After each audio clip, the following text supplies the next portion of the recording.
എന്റെ അലർജിയുമായിട്ട് ജീവിതം തുടങ്ങിയിട്ട് 10 വർഷം നാളികേരവും അതിന്റെ പ്രോഡക്റ്റുകളും ഓൾമോസ്റ്റ് എല്ലാ ഓയിലുകളും അലർജി ജീവിക്കണോ വേണ്ടയോ എന്നൊക്കെ ഉള്ള ഒരുപാട് കൺഫ്യൂഷൻസ് ഉണ്ടായിട്ട് വർഷമായിട്ട് നീ എപ്പോ ഒരു നാളികേരം ഉപയോഗിക്കും എന്ന് നോക്കിയിരുന്നവര് അത് മാത്രമാണ് ചെയ്തത് പോലും എത്താത്ത എന്റെ മക്കളുടെ കല്യാണം കഴിഞ്ഞു കഴിഞ്ഞിട്ട് അവരുടെ ഭർത്താക്കന്മാർ അല്ലെങ്കിൽ അവരുടെ വീട്ടുകാരിലേക്ക് ഞാൻ എന്റെ അലർജിയുമായിട്ട് ജീവിതം തുടങ്ങിയിട്ട് 10 വർഷം ആവുകയാണ്. ഒരുപാട് കാര്യങ്ങളെ ഞാൻ പഠിച്ചു വെച്ചതിനെ അൺലേൺ ചെയ്ത് റീലേൺ ചെയ്യാൻ നിമിത്തമായ ഒരു മാസമാണ് ജൂൺ എന്ന് പറയുന്നത്.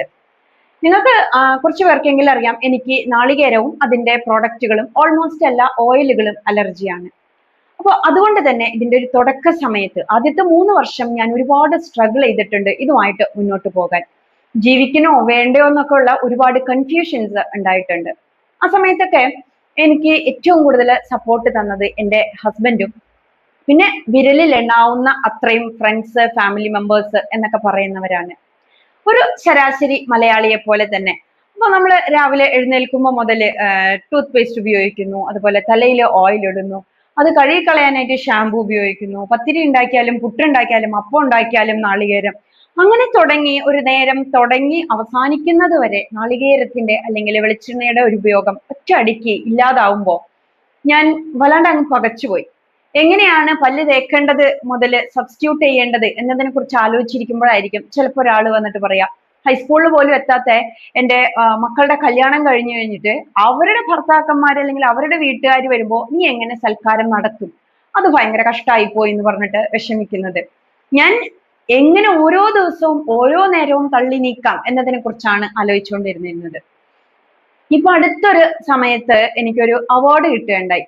അതിനെക്കുറിച്ച് ഒരാള് ഒരു കാര്യം പറയുകയുണ്ടായി, ഈ അവാർഡൊക്കെ മേടിക്കാനായിട്ട് ആർക്കും സാധിക്കും, പക്ഷേ നിനക്കൊരു നാളികേരം വെച്ച് കറി ഉണ്ടാക്കാനോ അല്ലെങ്കിൽ അത് കഴിക്കാനോ സാധിക്കില്ലല്ലോ, അത് നിന്റെ ഏറ്റവും വലിയ പരാജയമാണെന്ന്. എനിക്ക് സത്യത്തിൽ ഭയങ്കര വിഷമമാണ് തോന്നിയത് അത്തരം ഒരു കമന്റ് കേട്ടപ്പോ. എന്റെ സുഹൃത്ത് പറഞ്ഞ ഒരു കാര്യമുണ്ട്, കഴിഞ്ഞ 10 വർഷമായിട്ട് നീ എപ്പോ ഒരു നാളികേരം ഉപയോഗിക്കും എന്ന് നോക്കിയിരുന്നവര് അത് മാത്രമാണ് ചെയ്തത്.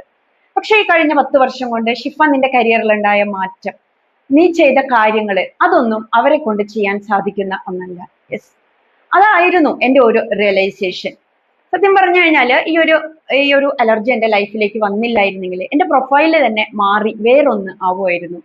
ഇപ്പോ ഒരുപാട് ആളുകളിലേക്ക് എത്താനായിട്ട് സാധിച്ചു, ഒരുപാട് കുട്ടികളുമായിട്ട് സംസാരിക്കാൻ, പാരന്റ്സുമായിട്ട് സംസാരിക്കാൻ, കുറച്ച് ആളുകൾക്ക് ഒരു മെന്റൽ സപ്പോർട്ട് കൊടുക്കാനായിട്ട്, എന്നെ പോലെ ഈ ഫുഡ് അലർജിയുമായിട്ട് ബന്ധപ്പെട്ട് വിഷമം അനുഭവിക്കുന്നവരെ ഒന്ന് താങ്ങി നിർത്താനൊക്കെ സാധിച്ചത് ഒരുപക്ഷെ അതിനൊക്കെ വേണ്ടിയിട്ടായിരിക്കും, ഇതൊക്കെ ആയിരിക്കും എന്നിലുള്ള ഒരു ദൗത്യം എന്ന് യൂണിവേഴ്സ് നിശ്ചയിച്ചു വെച്ചിരുന്നത്. അതുകൊണ്ടായിരിക്കും എന്നെ ഈ വഴിക്ക് തിരിച്ചുവിട്ടത്.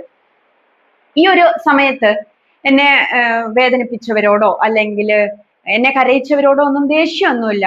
ചുരുക്കത്തിൽ പറയുകയാണെങ്കിൽ ഒരു വാക്കുകൊണ്ടെങ്കിലും നോവിക്കാത്ത വളരെ ചുരുക്കം മനുഷ്യരേ ഉള്ളൂ ഈ ഒരു കാര്യത്തിനെ ചൊല്ലി. അപ്പൊ തുടക്കത്തിലൊക്കെ ജീവിക്കേണ്ട എന്ന് വിചാരിച്ചത് പിന്നീട് ഇവരുടെയൊക്കെ കുത്തുവാക്കുകള് അല്ലെങ്കിൽ നമ്മളിപ്പോ ഒരു ഗെറ്റ് ടുഗദർ ഒക്കെ വരുമ്പോൾ ഞാൻ എപ്പോഴും മാറ്റി നിർത്തപ്പെടും. കാരണം എനിക്ക് ആ കൂട്ടത്തിൽ കൂടാനായിട്ടുള്ളൊരു ബുദ്ധിമുട്ടുണ്ട്. അവിടെയൊക്കെ എനിക്ക് കിട്ടുന്ന ചില അടികളുണ്ട് വാക്കുകൊണ്ട്. അതൊക്കെയാണ് എന്നെ മുന്നോട്ട് പോകാനായിട്ട് സഹായിച്ചത്.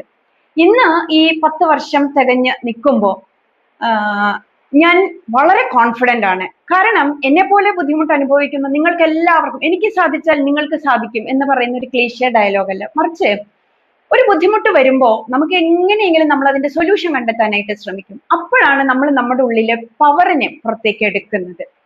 അപ്പോ എന്തെങ്കിലും ഒരു പ്രശ്നം വരുമ്പോൾ നമ്മൾ അയ്യോ എന്തുകൊണ്ടായിരിക്കും എനിക്ക് അങ്ങനെ സംഭവിച്ചതെന്ന് ആലോചിച്ച് വിഷമിക്കാതെ നമ്മളിലേക്ക് എന്തോ ഒരു കാര്യം അല്ലെങ്കിൽ നമ്മളിലൂടെ മാത്രം നേടേണ്ട ഒരു സംഭവം അപ്പുറത്തുണ്ട്, അതുകൊണ്ടാണ് നമുക്ക് ഇങ്ങനെ സംഭവിച്ചതെന്ന് ആലോചിക്കുക. വളരെ പോസിറ്റീവായിട്ട് കാര്യങ്ങളെ കാണാം. അപ്പോ പിന്നെ അതുപോലെ എന്തെങ്കിലും ബുദ്ധിമുട്ട് അനുഭവിക്കുന്നവർക്ക് നമ്മളെ കൊണ്ടാകും വിധം ഒരു സപ്പോർട്ട് കൊടുത്ത് മുന്നോട്ട് കൊണ്ടുവരാനായിട്ടൊക്കെ സഹായിക്കും.